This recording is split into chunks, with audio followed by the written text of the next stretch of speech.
Welcome, Caitlin. Thank you so much, Catherine, and thank you everyone for joining me today. So yes, as Catherine said, I am a financial advisor at Edward Jones and Ajax, and I have been in the financial industry for over a decade now. So I'm very excited to speak to you about today about bringing some balance to your budget. So my goal tonight is to give you some new ways to think about your money. We're going to talk about your personal budget. We're going to talk about putting money you earn to work for you. We're going to talk about strengthening your credit and something that's very important to a lot of people right now, reducing your debt. To get started, I want to start by talking about my own 5-step process to help my clients develop a strategy to help them achieve their goals. So there we go. So the goals for everyone joining us tonight are going to be a little bit different, but I use the same process for everybody. So I use a consistent process to determine where you are to build your strategy. To have a clear outlook on the future, it's really important that we first evaluate where you are today. So that's step one. Knowing about what strategies are out there, they're going to help you make more informed decisions. So at home today, we're going to run through a quick exercise. We're going to run through what a financial consultation typically looks like, so you could do this at home. So we're going to start with step one. Where are you today? I want you to ask yourself, where are you? Consider your current investments, your cash savings, your debit, your debt, and your income.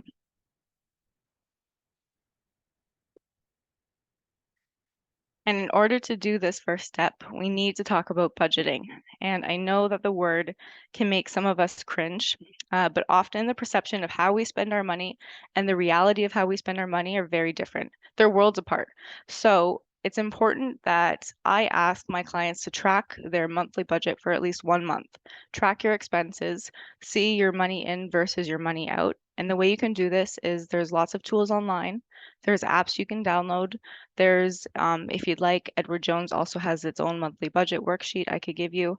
But the thing is, when you take a look at those fields, it may bring to mind something that you need to address and monitor. You may not consider things such as Uber Eats because it comes out automatically, or Netflix, Amazon Prime.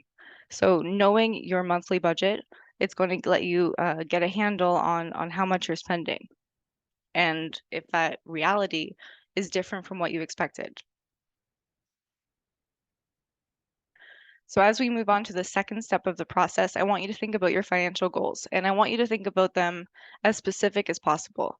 Organize them into time frames. Think about immediate goals, which could be having enough cash on hand to pay for your daily expenses. 1 to 2 year goals, maybe you're going to buy a car, you want to go on vacation. 10 years down the line, maybe you're going to be retired. Maybe you want to buy a new home. Um, so as long as you identify your goals, you know exactly what your goals are. That's going to help us with your next step, which is knowing how you get there. Can I get there? So when you look at all your goals, you may begin to realize that some of these goals are going to take planning. Retirement is going to take planning. Some of your goals may clash with one another. Maybe you haven't already started to build a financial plan and you're currently just trying to save up some cash. If you're saving up for a long-term goal, but you're keeping all of your money in cash, that might not be the best strategy for you. And the reason being inflation, which we'll talk about a little bit later on. But if you're somebody who has, let's say you keep all of your cash under the mattress, that's probably not the best long-term strategy.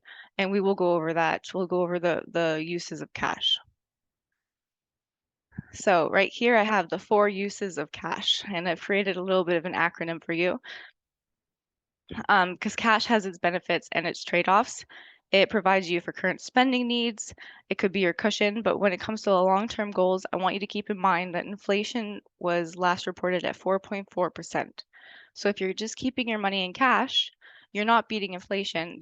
The value of your dollar is actually decreasing over time. So we're going to go through the 4 uses. We're going to start with E, so it's not in order. But E stands for everyday spending. So this is typically your checking account. This is where you pay your groceries, your utilities, your mortgage. This is where all your income tends to come in. This money needs to be in cash because it needs to be easily accessible. And so you have money for your day to day. But this also brings up the common question in my practice, well, how much should I have on hand? How much should I have available? And that's a great question because how much is too much? because a bit of an oxymoron here, but having too much of your savings sitting in cash is going to be an issue because of that inflation. I don't want the value of your dollar to decrease over time. To find out how much is too much, we really have to go back to that word that made some of us cringe, which is budget. So you need to know exactly how much you're spending a month. So that will give us a gauge on how much you're going to need. My rule of thumb is we like to see between 1 to 2 months of living expenses. Just that would be your checking account. This is going to be separate from your emergency fund, which we're going to talk about a little bit later on. But that would be the rule of thumb. That's the recommended use. So building those reserves. So that's the reserve. That 1 to 2 month buffer is usually what we recommend. So if you're wondering about what the rule of thumb was. Another tip I have for you, and this is going to work for you in two ways, is separate checking and savings accounts. Separating your savings and your checking is going to allow you to have greater visibility of how your money is being used. If you are somebody who's great at money management, your checking account could be where you allocate your income, your dividends you're being paid, your interest, your tax refunds, and then your savings could be there where you have your reserves. That's where you have the 1 to 2 month savings or your emergency fund, what we're going to talk about. If you are somebody who is not necessarily the best at cash management and you're finding that at the end of the month you don't have enough money set aside to pay your bills, then separating your checking and savings could be a different strategy in another way. Sorry. I talk too much during the day. Okay. So let's say you're somebody who is not necessarily the best at money management, and at the end of the month you're realizing, oh no, I spent too much. I went to the mall, spent too much at the shopping. There was a great sale. Now I don't have enough money to pay my rent. If you separate your checking and your savings accounts, a strategy you can use is you can, every time you get paid, let's say you're paid biweekly and your rent is $2,000 a month, $1,000 automatically goes from your checking to your savings. Biweekly again, $1,000 goes from your checking to your savings. So you know at the end of the month, no matter what is in your checking, you have your bills paid. The same could be said for every other necessary expense. That would be your utilities, your insurance, your rent, your mortgage. So that is another strategy that you could use. Talk to your financial advisor, depending on your savviness when it comes to cash management. I promise not to run out of a voice by the end of this presentation. So that brings us to our next tip, auto pay on your bills. We know that there's auto pay out there. Maybe this is something you're not aware of, but a lot of companies, uh, Freedom Mobile comes to mind, will give you a $5 credit if you sign up for auto pay. If you are somebody who finds that at the end of the month you are forgetting to pay your bills, or your cable is due on the 15th and you just consistently forget, a missed payment on your credit report is going to affect your credit score. So that's not something we want. So if that's happening to you, look into auto paying your bills. It just is a strategy that I would recommend. Okay, I'm not going to spend too much time on this because I'm sure that we've all heard about the importance of responsible credit card use. But if you do find that you are somebody who's paying off your credit cards with another credit card, or you're doing consistent balance transfers, I do recommend that you speak to a financial advisor about a strategy. It should never cost you to talk to a financial advisor, and it's something that I would consider a red flag if you're paying one credit card with another credit card because those interest rates are quite high. Um, Considering credit cards in a responsible way would be if you have a credit card that has cash back and you're making more than the minimum amounts of payments every month. I want to also address, please make sure that you know how much interest is on your credit card because some credit cards will increase the interest rates, especially last year, and some clients weren't aware. So just double check that you are aware of the interest rate on your credit card. Okay. So another use of just cash sitting in a reserve would be for that emergency fund I mentioned earlier. The emergency fund is for something like job loss, home repair, auto repair, unplanned medical expenses. Now, this emergency fund is not going to be used in the short term. So, if you have it sitting in cash, I recommend that you have it at least earning you some interest.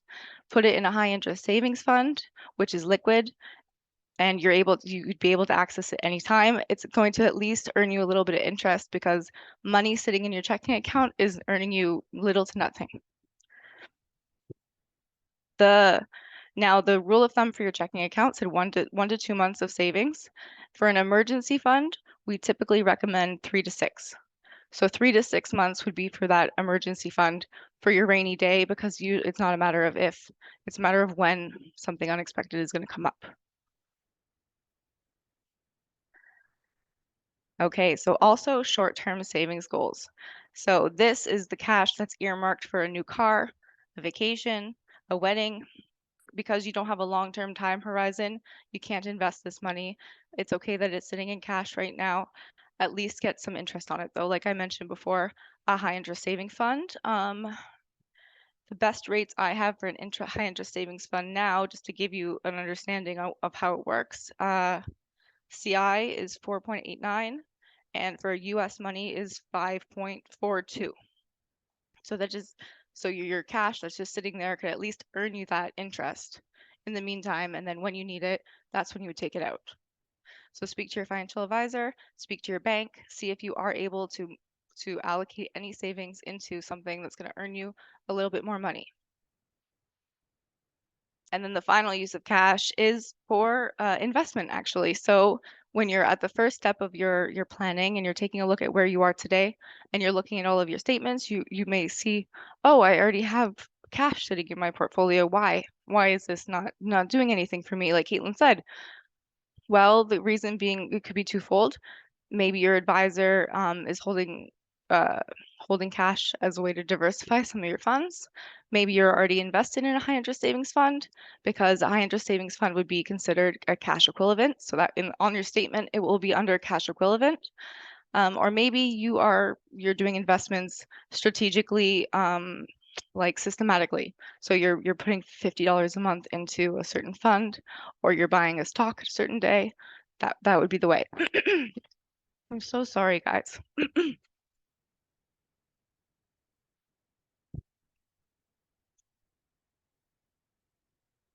Okay, now time for the fun part. We're going to talk about mastering our credit. Many of us, debt is a stumbling block. It's a stumbling block on the way to achieve our financial goals. Because remember, every dollar that we're not putting towards bills, we're not putting towards debt payments, we're not putting towards interest, that could be invested, that could be saved for our goals.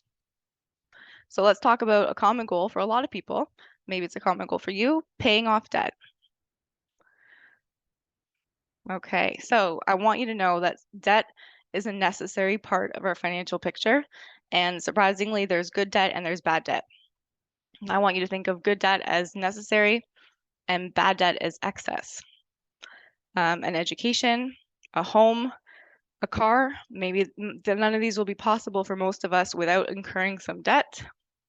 The bad debt would be credit cards or consumer debt, especially if you're only making the minimum payments. So defining the good debt versus the bad debt, not feeling so bad because you have that car loan that most of us have, versus 5 credit cards that we need to discuss about consolidating or a strategy to pay off.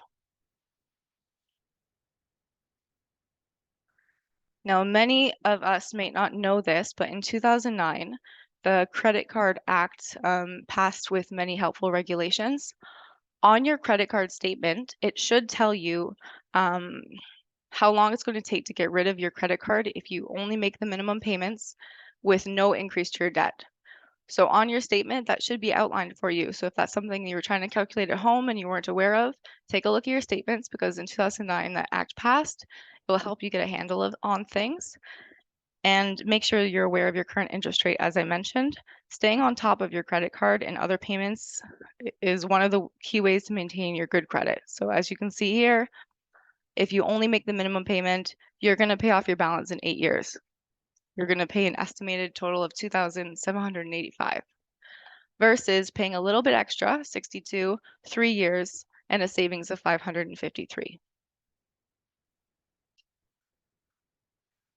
The credit score range. Many of us may have heard of Credit Karma, where we could check our own credit score. Why is a credit score important? Well, because as I mentioned earlier, debt is necessary for most of us, and your credit score is going to determine what type of loans you're going to qualify for, as well as how expensive it's going to be for you to borrow. Um, your credit score and your credit report are both part of this profile, and they range from 300 to 850. The best rates, 300 to 850, maybe 900, and the best rates start around 740 to 750, so they're in close. If you have a score of 580 or below, that's when you're regarded as high risk and you may pay higher rates and you may be declined altogether. So what's the factors in your credit score? History of on-time payments. That's why I mentioned auto pay earlier. Make sure you're making your payments online. Credit utilization, I'm going to go into detail about that a little bit later. Length of credit card history, how long have you had the card, how long have you been outstanding balances on your card, recent searches for credit, have you had many hard hits, are you credit shopping, and types of credit used. So that would be your mortgage versus your credit card, and if you're good at managing both. So talking about credit utilization, um, your credit score considers the risk of the ratio of revolving debt. So what's that ratio? If you have a limit of 10,000 and you owe 5,000 versus if you have a limit of 10,000 and you owe 8,000, that's going to have a more of a negative effect on you because you owe near enough to the limit. You owe very close to your limit. If you get a notice in the mail or a call from your credit card company saying, we're going to give you an increase to your credit card, no effect on your credit score, that might actually be a good thing for your ratio. That actually might help your credit score, as long as you're not going to take on more debt, because it's going to increase how much you have available to you while not adding more debt. So to it's going to lower your overall ratio. Now, that being said, if you close credit cards or your close line of credits because you're not using them, that actually might be detrimental. So just keep that in mind, talk to your financial advisor. Take a look at your credit reports. I've linked on the screen here where you can take a look at your own credit ratings. Make sure you monitor it for fraudulent activity. Also check and see if there's anything on your credit report that shouldn't be there. Because if you could get it off of your credit report, go through the process there, it will increase your score.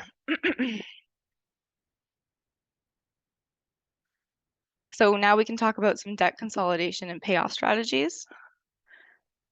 And let's talk about credit card payoff strategy because number one in my office today, recently since 2022, is people who have had to incur more credit card debt. So that's something I want to talk about right away. There are two strategies here. First, not the one on screen, is we can consolidate all of your debt into a lower interest, maybe a line of credit, if available to you, if you have a good credit score. There's also credit cards offering 0% interest for a promotional balance transfer. You could take a look at that. Or another strategy would be to pay off one card at a time. And that would be what you can see here on screen. So let's say you have 5 credit cards. You're going to need to continue to make the minimum payment on all of your credit cards. But when you do your monthly budget, maybe you found that you have $50 extra that you can allocate towards debt. Now, $50 does not sound like a lot, but it will help your strategy, especially if you feel overwhelmed.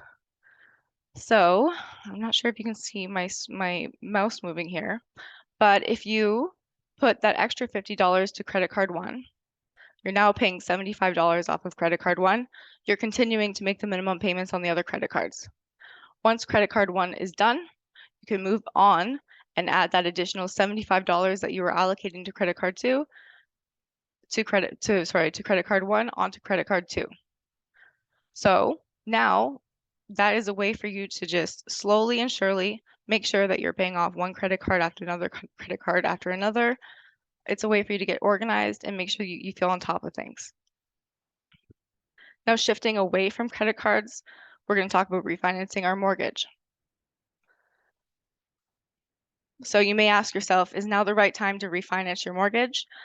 I am not a mortgage professional. We're actually joined with Melissa, who is the mortgage professional today. So if you do have any questions about refinancing during our Q&A portion at the end of this presentation, she is more than happy to help. But of course, if you come into my office and you say, Caitlin, this is my mortgage, this is the rate, is now a good time? I am always going to defer to the professionals. So that is why Melissa is joining us today, and I'm sure she'll be happy to help.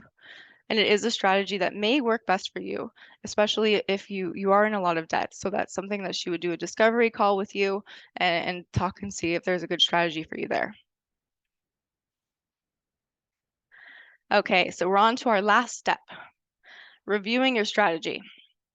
How can you stay on track? So once you've created your strategy, you know exactly where you are today, you know where you want to be. You've kind of evaluated, can I get there? Am I doing the right things right now to get to where I want to be? You need to discuss with your advisor or talk to your spouse. Just go over all the investments yourself, go over all the statements and see, can I stay on track? Once you create your strategy, review it once a year. Okay? Reevaluate as life changes. You could get a new job, you could retire, you can get married or divorced, you could have a baby. So things are going to change. So just make sure that you're on top of things. I don't want to say that many of us put blinders on or kind of bury our head in the sands, but it's important that we're organized and we stay on track. So if you're somebody who doesn't like checking your balance in your checking account, I advise, my number one advice is just make sure you're aware of everything that's happening. So make sure you review. It all starts with your budget, understanding exactly where you are today, setting clear and measurable goals on where you'd like to be. Um, and then, so we spoke about good debt versus bad debt. We spoke about credit scores and credit reports. We talked about some debt consolidation strategies, maybe putting all of your debt onto a lower interest credit card or line of credit, some payoff strategies. There's different payoff strategies out there. I also offer complimentary reviews. If you're somebody who feels, you know what, I really need to talk to someone, any financial advisor at Edward Jones would be happy to help.